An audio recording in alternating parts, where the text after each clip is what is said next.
Craig's here. Kenny's here. Lynn's thinking about it.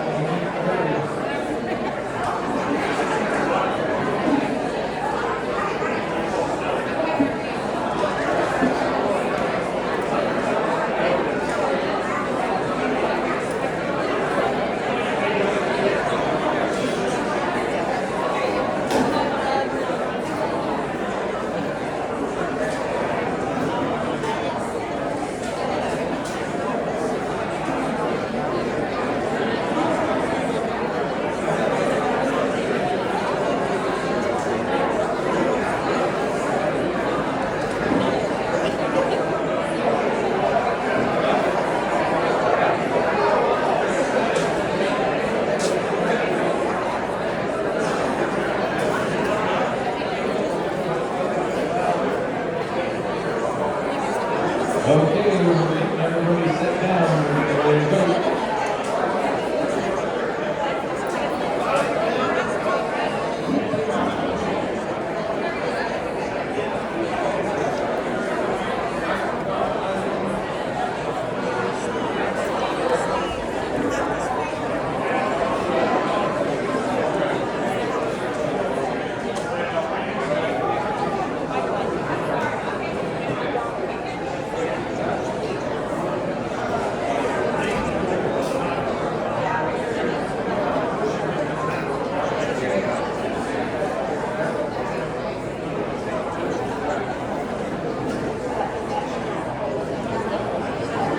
All right. We have the victims in their chairs. I did have an audience request, but we're going to vote on it. I mean, just to get warmed up for August the 6th. Young lady came up between the sheriff and the commissioners and said, could we have the candidates stand while they respond? Not the whole time, but stand while they respond. What do you think about that? Yeah. Opposed? I mean, 2 will beat that vote. I hope you do better on August 6th than that. All right, so ladies and gentlemen, if you would do the audience a favor when you answer your question, if you'd rise. I gave them a microphone lesson, so we should be ready to go. We usually, you go to one of these things to introduce the important people in the room. So I thought I'd do that. You folks up here, these are your taxpayers. All right. Then you're my first victim. Grab that microphone and jump to your feet. Here you go. Well done. Dennis, I have one question. This is loud. Is it too loud? Not for me. Is there a flag? Could we do the Pledge of Allegiance? I have stars and striped socks on. There we go. Gina's got the flag. Lynn's going to lead us.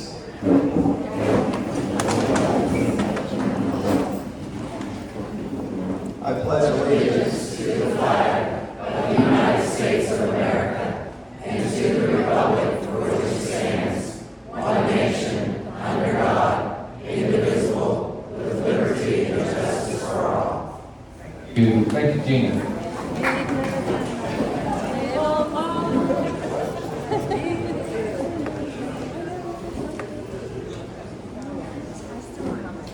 Okay. Opening statement, sir. It's great to see so many people out because I know there's a lot of things to do and it's been kind of hot even to get outside to travel somewhere. So it's great to see you, and I want to thank the Dickinson County EDC, also Dennis and Gina Dalton. The Sand Springs venue is just great. One thing, our commission has always been very business friendly.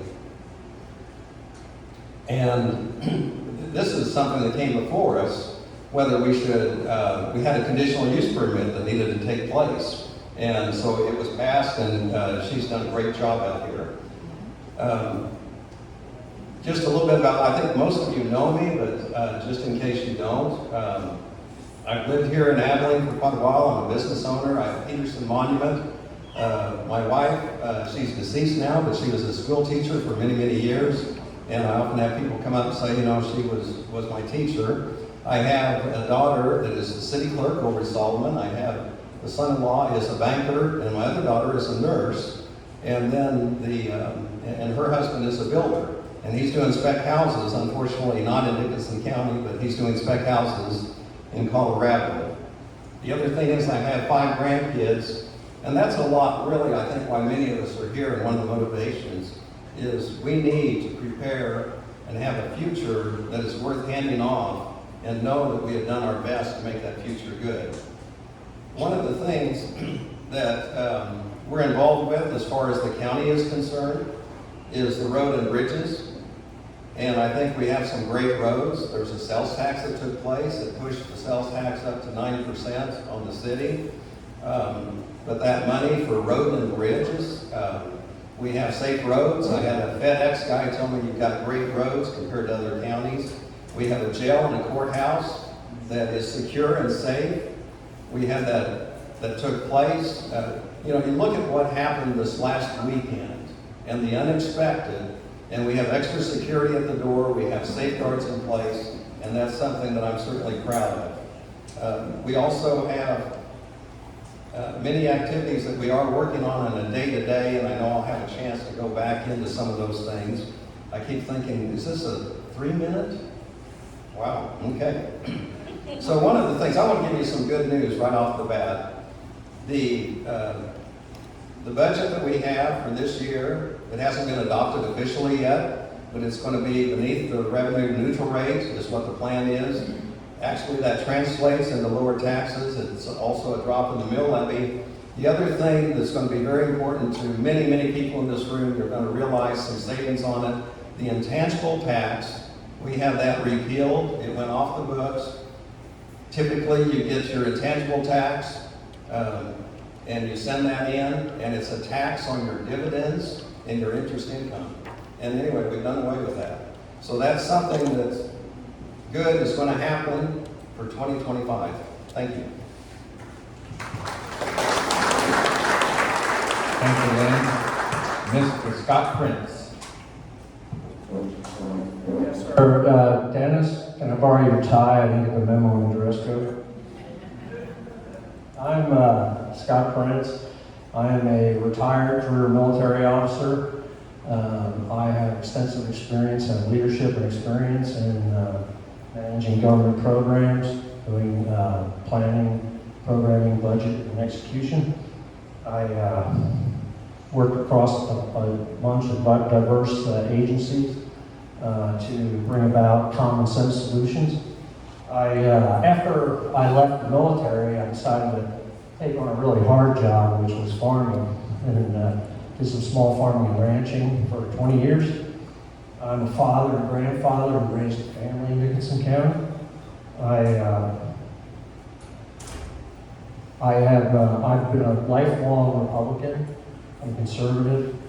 I support rural life and rural programs to include 4-H. I had 4 children who were leaders and presidents in the 4-H club. I'm also pro Second Amendment.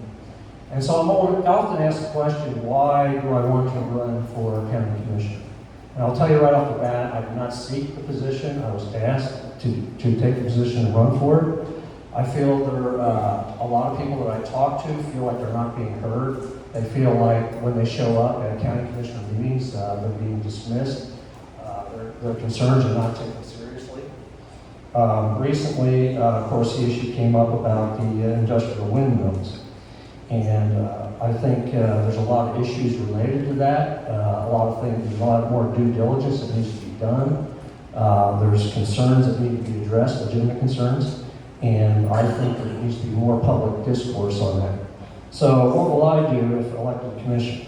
I would be an advocate for the people by listening to their concerns and coming up with common sense consensus solutions for these problems. And I would also facilitate responsible, affordable energy for the county. I think we need reliable energy. I think we need affordable energy, and for all our farmers, families, and businesses. I would also want to work to preserve property values in the beautiful landscape of rural Dickinson County. I would also work to help hardworking families to keep more of their money by reducing taxes in the county. A recent WIWB report came out said property taxes are as high as 23% in some areas of the county. I would also improve our county government by reducing waste, increasing efficiency, and I believe that the county government works for the people and serves the citizens of Dickinson County, and that starts with the county commissioners. Thank you. Armstrong. Good evening. Thanks for sharing a part of your night with me. Over the last several years, I've learned that the office of president, although important, doesn't affect our day-to-day to the same extent as the elected official at the local level. We need leaders who know the community, who are involved on a regular basis, and who have the heart of the community in mind when creating policy and making decisions. I'm a relative youngin with nearly a decade living in Dickinson County. I grew up a military kid, bouncing from place to place, but my kids are being raised here. They think of themselves as Kansans. We are vested in the future of Dickinson County. As for my educational background, I graduated from the University of Texas at Dallas with a bachelor's degree in business, which made me fluent in budgets, research, and problem solving. I'm no stranger to considering outside-the-box solutions. My day-to-day job with a local nonprofit Christian radio station allows me daily conversations with people that across the region, from business owners to community leaders and families. I'm involved with the American Legion Post 1969, that hosts the biennial gun show, and our yearly fireworks stand that celebrates our freedom as a nation. You can ask my kids and husband, I rarely make it away from a quick errand without conversation with someone. I'm highly accessible to our community and continue to be so. I've taken an oath to defend our country and uphold our Constitution when entering the Air Force Academy in 2004, and I've also taken an oath to uphold our Constitution again as a sworn board member of Abilene USD 435. Although my time at the Academy didn't result in commissioning due to injury, I am fully committed to the tenet of service before self. As a wife of a war veteran that is soon to be deployed as a civil servant, I understand and live through what it looks like to sacrifice for our country.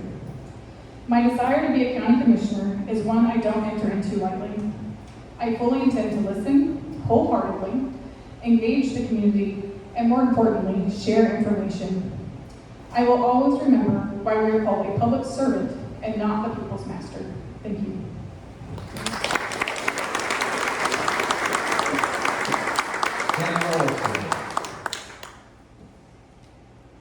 First of all, I want to say thank you all for coming out. What a great event to have. I think it's a good time if we can come out and inform you who we are so you guys can have an informed vote. I think that's the best kind of vote in democracy. I also want to thank the event host, Sand Springs Venue and EDC, and thank you to our moderator, Mr. Dennis. First of all, I was born and raised in Solomon, Kansas. That's where I spent in my entire life. The only time I ever left was to go to the University of Kansas, where I studied political science and marketing. Shortly after college, I returned back to work for my family company, Abilene Machine, where I now serve as the marketing director. I'm also on the executive team and the management team, so I do have a lot of experience with managing employees and managing a company and keeping a tight budget. I'm happily married to my beautiful wife, Laura, who's in the crowd tonight. We have 3 beautiful children together, William, Henry, and Lucy. Having children is one of the best experiences I've ever had in my entire life, and it's given me a whole new perspective, and it's wanted me to get more involved. But even before I had children, I was involved in the community. I currently serve on the Central Committee of the Dickinson County Republican Party as a secretary. I've served that for about 10 years. I did have a little bit of lapse while we had some children. I also served on the Chamber of Commerce when that was still around. It has dissolved since then. I served there for about 2 years. And I do currently serve on the Executive Committee of the Economic Development Corporation, where we've done a lot of great things, namely getting the daycare facilities up and running in Solomon and Hope. We've done some other great things for housing, apartment complex going up in Abilene. We've got a lot of houses going on. So we've done a lot of good work for the community. Why should you vote for me?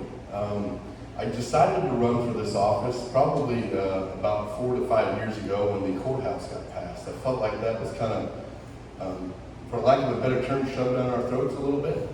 And furthermore, I've always seen spending increase and increase. I haven't ever seen a decrease.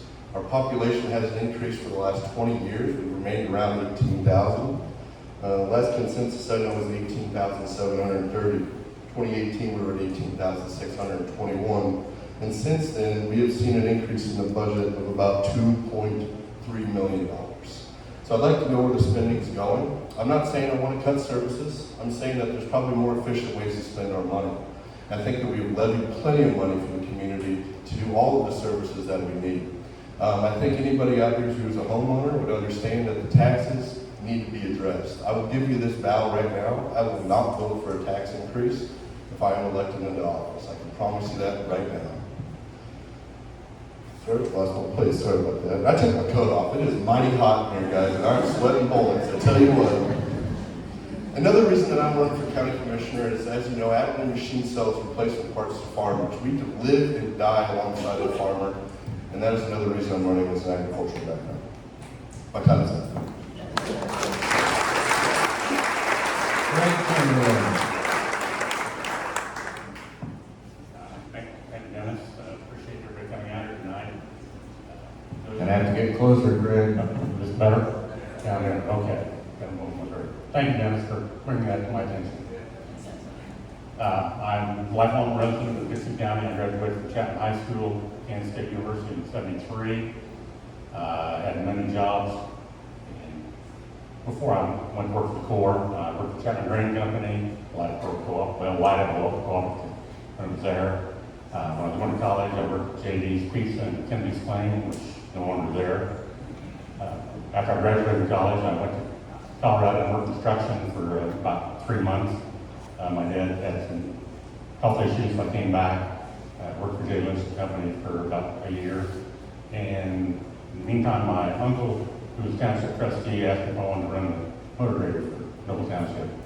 And I said, I've never ran one before, but he said, my uncle, who worked for the county for 40 years, told me he'd show me how to do it. So I ran the motor grader for about 2 years, and I was employed by the Corps of Engineers for 35 plus years.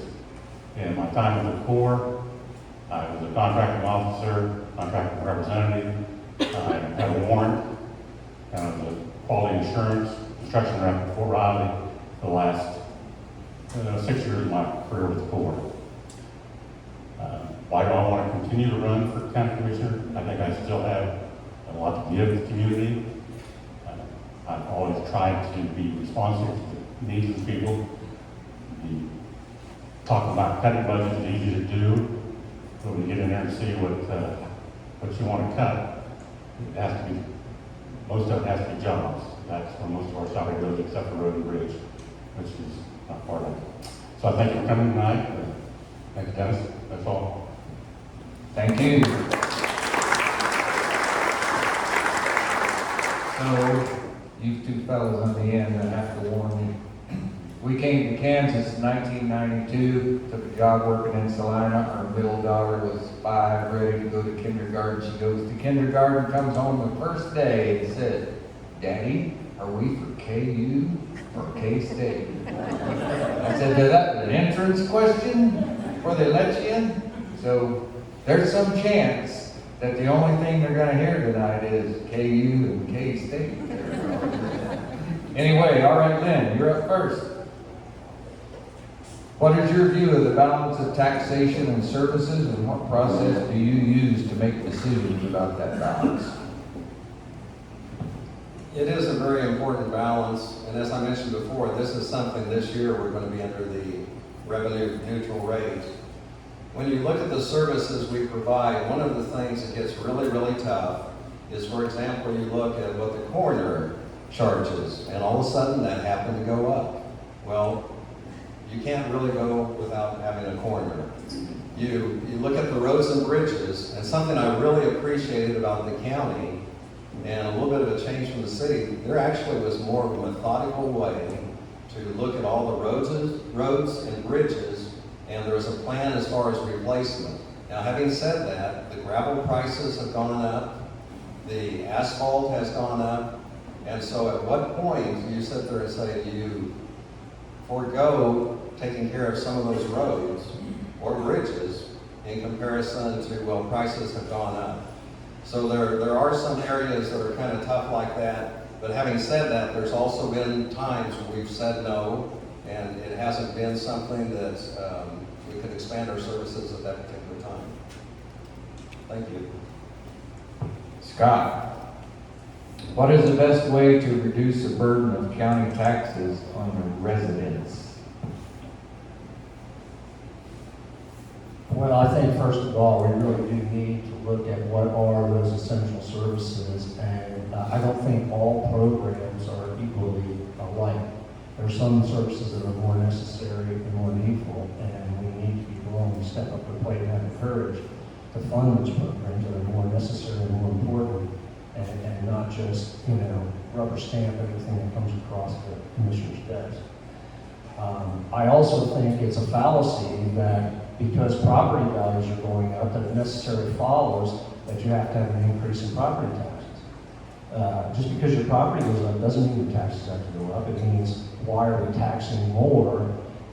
Because obviously there's more expenditures that are being done. And sometimes government gets in the mode of, if I can get more, I can spend more, and therefore I can show the people that I'm doing more.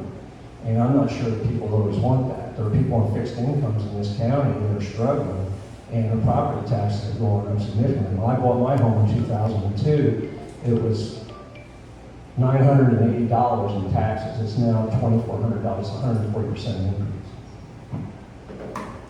Megan,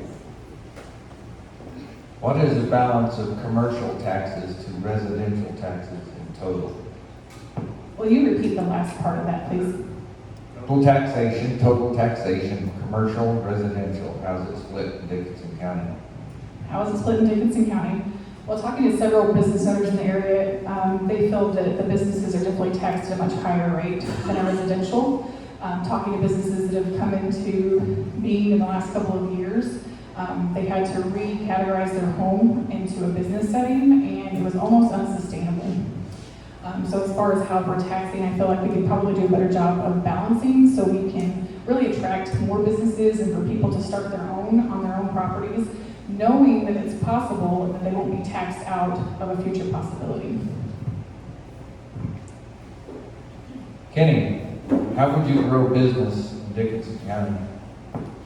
Excellent question. I think it starts with making sure the tax incentive, making sure the taxes are not so high that we disincentivize new companies from wanting to come in and build a new building. Listen, to build on commercial land is very expensive just to buy the land. And then you've got to do construction costs. The last thing we need is a high property tax rate on commercial land. So one of the ways that I would do that is to encourage that. The other way is through the EDC. I think the folks at EDC are doing a great job communicating with all the different businesses here to help the current companies that are already here try to grow their employee base and try to grow their companies. So I think both approaches are very good. Craig, what did Dickinson County spend last year and what is budgeted to spend this year? It was around 24.2, I believe. 24.2, I'm sorry. I think this year we're at 27 million. Like Lynn said, we reduced the mill levy, but expenses went up, which all of you know. The price of fuel went up, price of rock, price of asphalt, price of meals for our jail.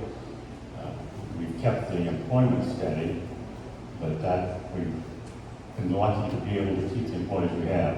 They're our greatest asset that we have in the county.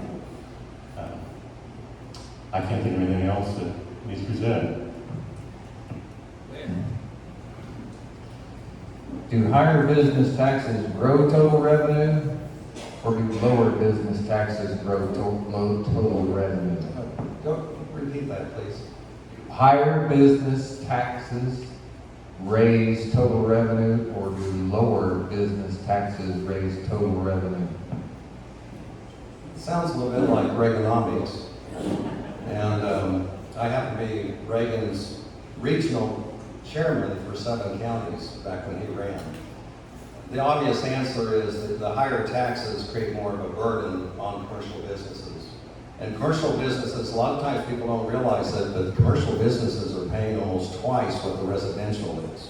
And so it is really tough as far as the commercial people, people that have businesses, and I have a business, and you invest in the community with your improvements, and sometimes either provide a product or a service, and you need to have it at a reasonable price and still make a little bit of money at it. And so the taxation problem is certainly tough on that, other than that is not set by the county to say, well, you're commercial. I mean, there's guidelines that, make you commercial.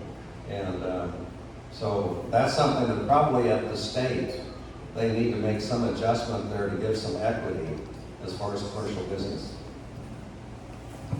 Mr. Printz. This is a long one. You have to listen close. What are your thoughts about tax exemptions to the ad valorem taxes in the state of Kansas, and thus the resulting taxation on local residential property owners and other real property owners in Dickinson County?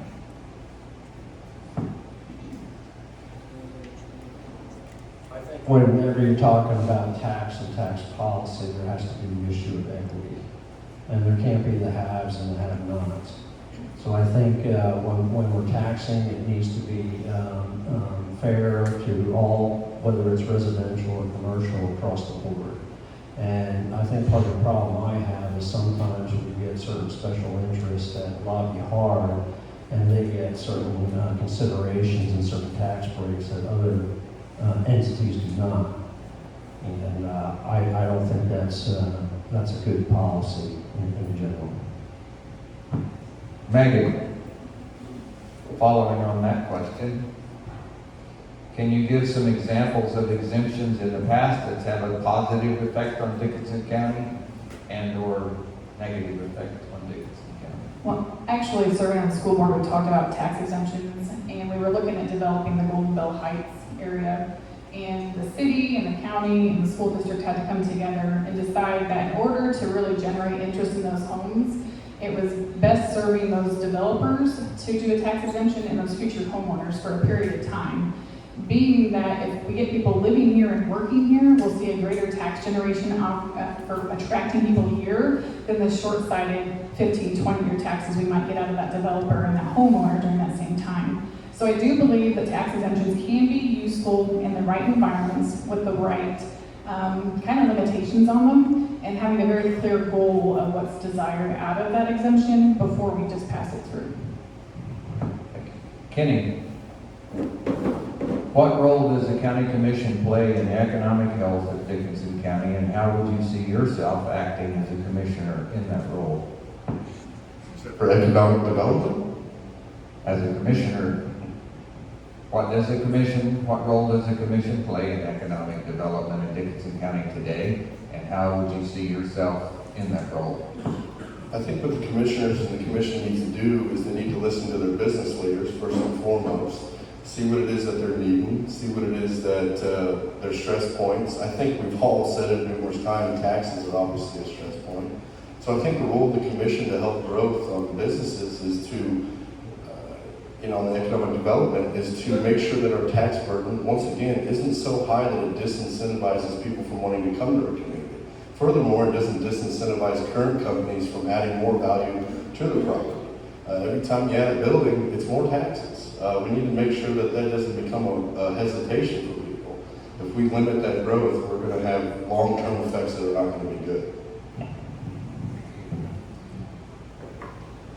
Craig. Yes, sir. With the rapidly rising value of homes over the last few years and little changes to those dam and mill levies, homeowners have faced rapidly rising rates of actual property taxes assessed by all units of government. What's your thoughts about that? It's not fair. But as I said before, everybody in their community and their home faces rising prices. We're no different than the county. In fact, some of the things we buy are more expensive than what you buy as a homeowner. Lynn mentioned rock, asphalt, our transfer station out there, we've got a surcharge to hams just for hauling trash. And when these prices go up, we have to pay more to get it shipped out of the county. What can we do about it? I think the county commission at this time, we've tried to be frugal. I don't think we've done anything excessive, but I'm just one person thinking that. And I was sitting by Louise Haybaker a minute ago, and she wanted me to ask. She didn't really, but I told her I was going to mention her name. Roads and bridges are usually the largest line item in the county budget. How are we doing? You know, all in all, things are going pretty well with that. I mean, as I mentioned earlier, we have kind of a plan on how many roads, how many miles to take care of. We utilize some of the grants. We've been able to widen some roads. We've been able to take care of some bridges. Having said that, sometimes it's a little bit unforeseen because a bridge can go out before it's been identified that it's going to be a problem bridge. And if it's $1 million bridge, we had one down in Sand Springs a few years ago. Well, I mean, that was only one of the feasible ways to get to town. And so even though it wasn't planned that it had to be taken care of, it immediately was taken care of. And so that's probably one of the most important initiatives. But also on economic development, we've given over $700,000 in the last 6 years, and that was something in the budget that didn't exist before for the EDC, economic development. So you kind of get what you pay for. You have to invest in some of the things that you think are going to be helpful on a long-term basis and not just short-term thinking for the county. Thank you. Scott Printz. What are your thoughts about the township system as it pertains to maintenance of roadways and taxation/spending? I think Dickinson County is one of 4 counties left in the state that has a true township system of government.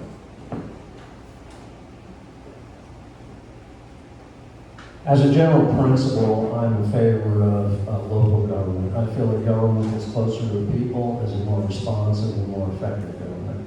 And I don't have a problem with the townships and the townships maintaining the roads and bridges and getting a budget for that. I think that's a better system than centralizing and consolidating. Thank you. Megan, tell us about your most challenging decision made and how you made it. Challenging decisions are not something that, Without mentioning your husband. how did you know, Dennis? Because he's married. Elizabeth's playing on that one. So challenging decisions. I'd probably say with the school board, we do a lot of teacher negotiations, and negotiations are hard because you always want to give the person on the other side of the table the sun and the moon. But we have to understand that there's always a budget. And whether that budget is a school board budget or a county budget or our personal budgets, we really have to maximize what we're doing with those things. And so sometimes you have to make some hard decisions to not give people exactly what they want, but trying to figure out what's a good compromise. Find out where you're more alike than where you're different, and meet people where they are. So I think that when I face challenges, my goal is always to hear the alternative point of view, and then to find out where the middle ground is to really solve that problem. Thank you. Kenny, what other community service organizations do you belong to, serve in? I kind of addressed that in my opener, but I serve on the executive committee for the Economic Development Corporation. I think I've served on the executive committee for a year. I served on the board of directors for a year as well. I also served for the Chamber of Commerce for 2 years, back when it was around. In case you guys don't know, the Chamber has been brought into the EDC. And then probably the biggest thing is the Republican Party. I've been a part of that. It's 10 plus years. I'm not quite sure how long it's been, but we've set up things like the picnic that we have annually now. That was something that I had helped actually initially get started along with everybody else in the party. And I like to go to all the business after hours that I can attend. I do have 3 little children, so it makes it hard to get out past work. Those are the things that I serve on. Thank you. Craig, you're going to like this one. If that microphone were a magic wand, what would you change to enhance the ability of Dickinson County to meet the challenges of the next 4 years? Want to repeat that? If you had the magic wand, what change would you make to enable Dickinson County to meet the challenges of the next 4 years? What changes I could make? Yeah. Magic. Well, if you ask me that, I'd like to see the Harrington Hospital stay open. I'd like to see less use of our ambulance services. I'd like to see Jared have less people in his jail. Those are our wishes. I guess I'd like to see everybody be healthy and well. That's it. Thank goodness my microphone. Thank goodness my microphone was off because I had a Harrington joke just pop right there, but I let it go by. You know, so the joke in my head was, this is a magic wand, not a miracle wand. But here's the fact about that. It is a tragedy that the Harrington Hospital closed, but sitting in this room are a half a dozen people that I can see with my eyes that were heavily invested, and there may be more, in enrolling to assist the residents of Harrington in keeping health care. Several organizations in the room immediately put that at the top of their agenda and worked hard on that. And I'm interrupting the question and answer session to tell you this because it's really you that makes change happen. They just vote on it. So leave inspired if you would, when you leave. You don't leave now. All right, Mr. Lynn. How do you weigh private property rights with respect to planning and zoning? Well, certainly property rights, that's one of the most important things. That's part of what makes America, America.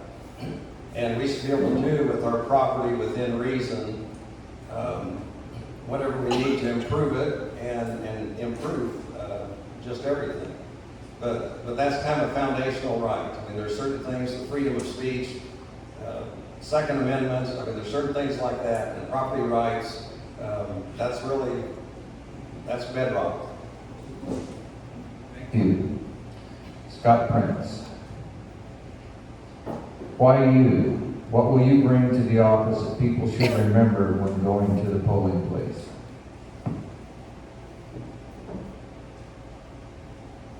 Repeat the question again. Why you? What will you bring to the office that people should remember when they go to the polls? Well, as I travel about, people have, the biggest concerns they have is they don't feel that they're being heard. But I also have heard corruption come up a couple of times. And I was talking to one person, and the highest compliment I think he paid me was, he says, I probably am leaning towards the windmills. So he says, I don't necessarily, we might necessarily agree on that, but he says, you know what? He says, I think there's corruption in the county, and I think you would do something about it. And so I think in terms of reforming government, making a government that's more responsive to the people, making a government that involves the people in public discourse and decisions, I think that's important. Megan, you currently hold a public office with the school board. Since you hold that public office, what made you desire to run for this public office? Some of you may not be aware that back during COVID 2020, I ran a writing campaign. It was probably about 3 weeks before the actual election, because I had just gotten so tired of the trepidation that was traveling through our communities. People were kind of at each other's throat. There was just a general sense of unpleasantness.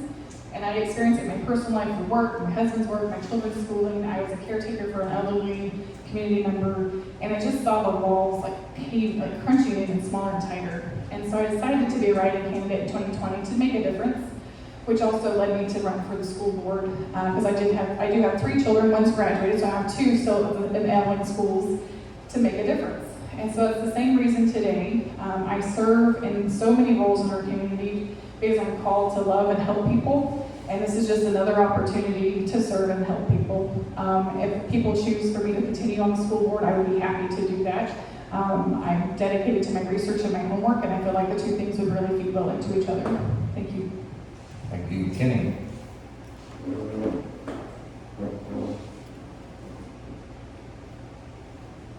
Looking at growth of Dickinson County, what comes first?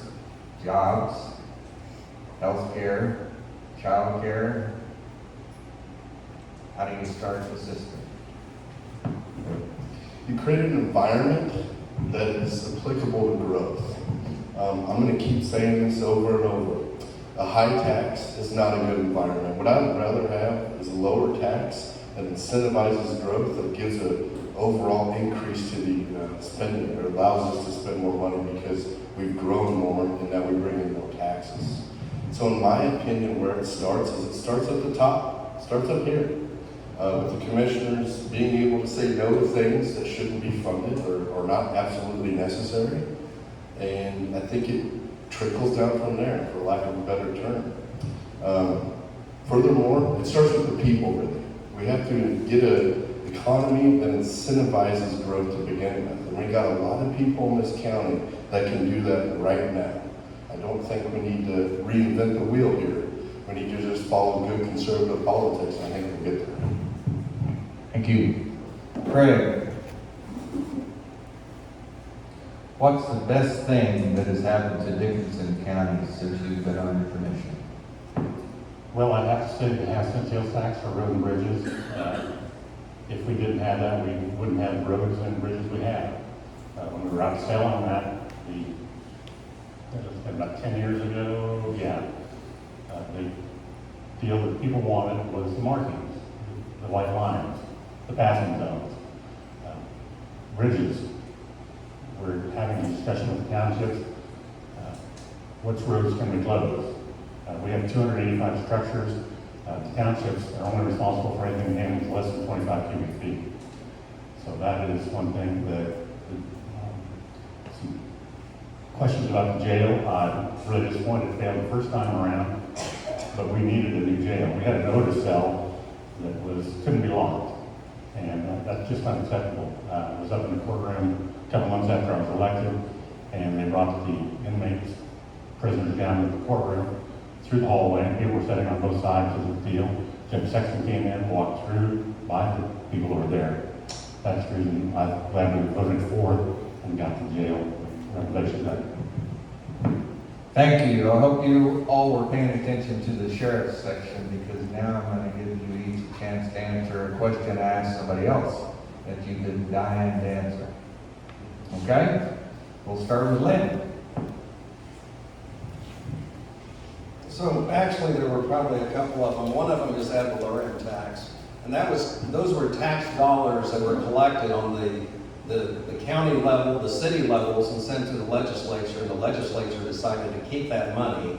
They said they would offer some property tax, but they didn't give it back to the cities. They didn't give it back to the counties.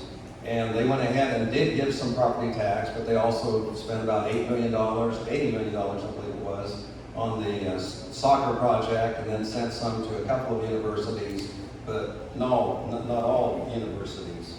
The other one that kind of comes to mind, and Craig mentioned a good one, but we also have the sales tax that's just been raised and voted on, and that's for the radio communications, the towers. That's going to be critical. We just had this last weekend when you saw what happened at the presidential rally in Pennsylvania, and not everybody was communicating, and not everybody was on the same page, even though there was a lot of security there. This is going to be an upgrade that is going to give not only public safety, but it will give safety to law enforcement. Scott Printz.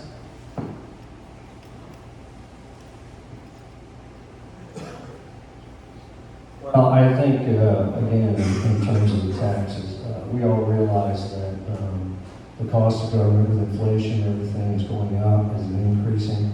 However, in January, the commissioners passed a 6% pay raise for all county employees.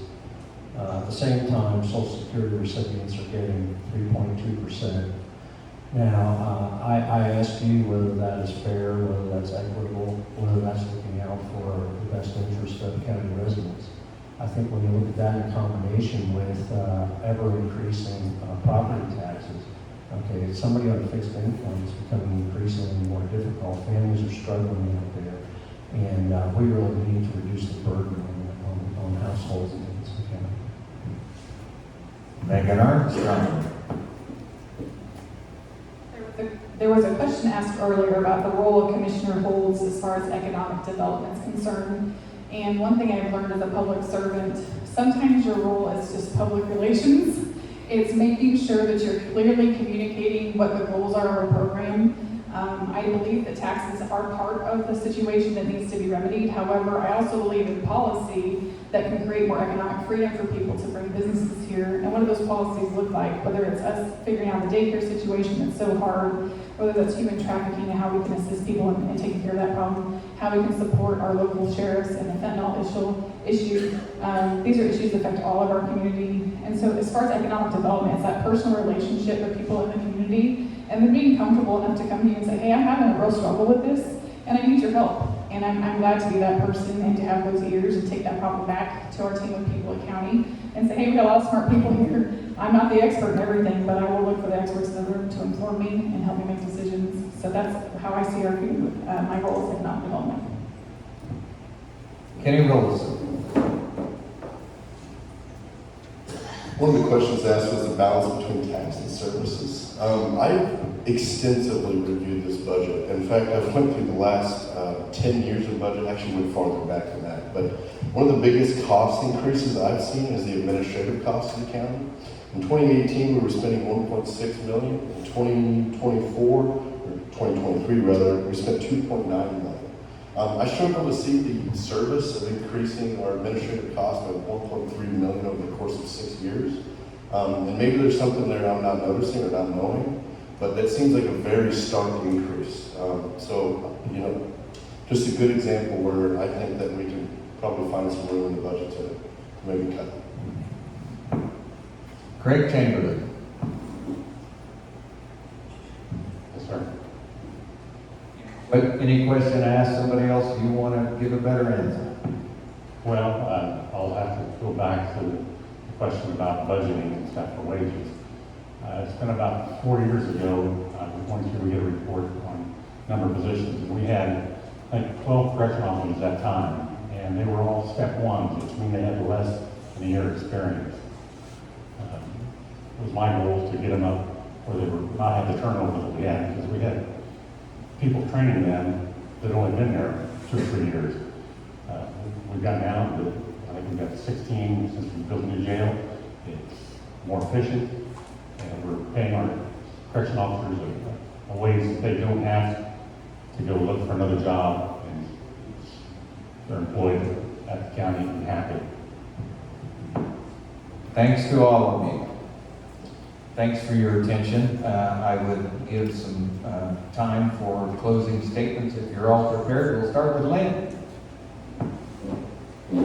I certainly would appreciate your vote. I offered experienced leadership. It's a time for experience because we are in very challenging times.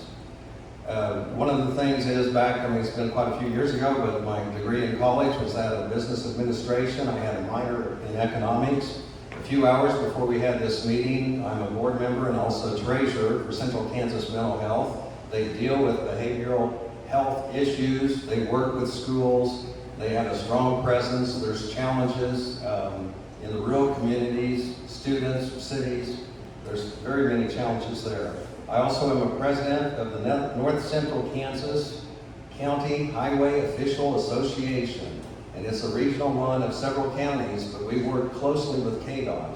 We want to be someone that is at the table when some of that infrastructure is being considered. I'm also working on a committee for housing, and that's one of the things that we have to do if we're going to grow the county, we're going to grow business. We need to have housing, we need to have workforce, we need to have child care facilities.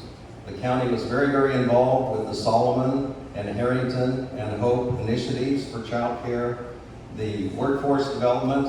I actually was on the board years ago and served on the executive board. General Wiggins now is one of the ones that's on the executive board, but it's for workforce development. If you're going to have businesses, you're going to have workforce. The other thing is, along with that, going back to that housing, it's going to be critical. And we're looking at different areas. We're visiting with bankers, we're visiting with real estate people. I know Penny's on that committee, but the county wanted to be represented, and And this is something that EDC is one of the initiatives. Now, this is also a group that we invested quite a bit of money, and then there also was a partnership because many people in this room and many businesses and individuals also contributed money to the economic development. So that is something that we have to do. In closing, I'm going to say, I have this t-shirt. I went around and put some signs up today. My grandson and granddaughters gave this to me. It's believe there is good in the world. And that's one of the reasons we're here. There is good in the world. There's a lot of challenges, but we need to prepare the future, prepare the youth for the future, but we need to prepare the way so the youth have something they can be proud of. And that's something that we work on at every level. Thank you. Scott Printz. Yes, I'd just like to say that clearly I'm not a politician. Clearly I did not necessarily seek this role as a candidate, Republican candidate, District 3. But I embrace it willingly. I have people who have supported me, and I appreciate that. I would say, there's a lot of issues facing the county, whether it's tax policy, whether it's property valuation and property taxes, whether it's the industrial windmills, which I haven't really heard much about here at this forum. There's a lot of attendant issues to that. There's health issues, there's water resource issues. Think about that, the average wind farm is 120 turbine windmills. You have to build those concrete platforms that go down deep. Where's the water going to be pumped from? A lot of the aquifers in Dickinson County. How is that going to affect the water resources of Abilene, which is currently in stage 1 of the water restriction? What about health implications? Brown County up in Wisconsin declared windmills a public health hazard. So there's a lot more research, due diligence that needs to be done to this. Whether the citizens ultimately support or don't support windmills, the real issue that I want to bring is give you a seat at the table. I don't want your voice minimized, your voice shut out through a process that limits who can bring up agenda items of the county commissioner, who can speak for how long, and all of the rules that are used to exclude citizen voices at these forums and meetings. We need more public discourse. We need more public involvement. We ought to welcome citizens who take time out of their busy days away from their family to show up at commissioners' meetings and encourage them to speak their mind and their voices and what their preferences are. And that's what I hope to bring to this whole conversation. Megan Armstrong. I like how you say Armstrong. Again, if it makes you happy. So in the past, despite our commissioner's best efforts, citizens' concerns were swept aside. It's how I got to know a lot of people in this room, to be honest. Our churches weren't reopened during COVID until a lawyer from outside intervened and told them it was unconstitutional to place limits on the capacity of churches. We were told to view ourselves as children and let our parents take care of us. It's not my job to be your parent. It is to be your peer, to be your representative, to listen, engage, and inform, and create policy that benefits the well-being of our community. I'm happy to answer questions after the forum. You can check out my Facebook page at Megan Armstrong for Dickinson County Commissioner. I personally know the firsthand importance of one vote, so I humbly ask for your vote to be your County Commissioner of District 3. Thank you. Kenny Roelofsen. I first want to thank everyone for coming out. Way bigger crowd than I thought was going to be here. I'm pretty shocked, and I'm very proud to be one of the candidates standing up here today. Sorry about that. One of the main reasons I ran for this office is because of my experience in business and being a leader. I've managed people, I have employees, I'm part of a lot of committees and boards. I try to be as involved as I possibly can. And none of that would be possible without my wife, Laura, by the way. She's an excellent mother.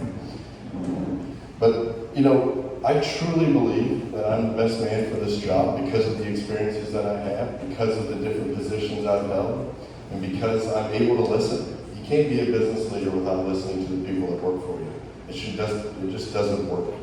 And I think we've all said this, but you need to listen to the people around us in the community, the leaders around us in the community. We need to take their advice, put it into action, put it into policy, and that's what I think I'll be able to do. So I believe I'm the best man up here for the job. I would love to have you vote come August 6th. Thank you for your time. Craig Chamberlin. Well, anybody that knows me knows I'm a man of few words, so I'd like to thank you all for coming. I'll be around for questions.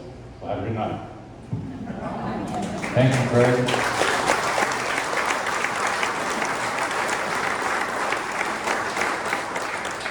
Thanks again to Gina, Dalton, and her personal slave, which slipped out. Evidently, he's not sitting there anymore.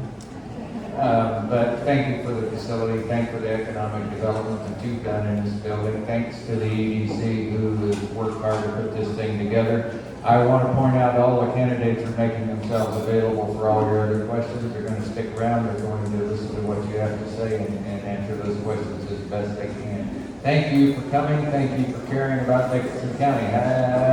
Jessica is coming to the microphone. One more follow-up thing I wanted to add, that if there's any questions that you have that did not get answered, we have a gold stir table back there and little postcards that you can write your question. Those questions will be typed up and given to all of our candidates after the event, and they will also be given to our local newspapers for their future Q&A. So we encourage you, if there's something that you didn't get answered, to please write it down. And visit the folks in the back too, and there's still cookies.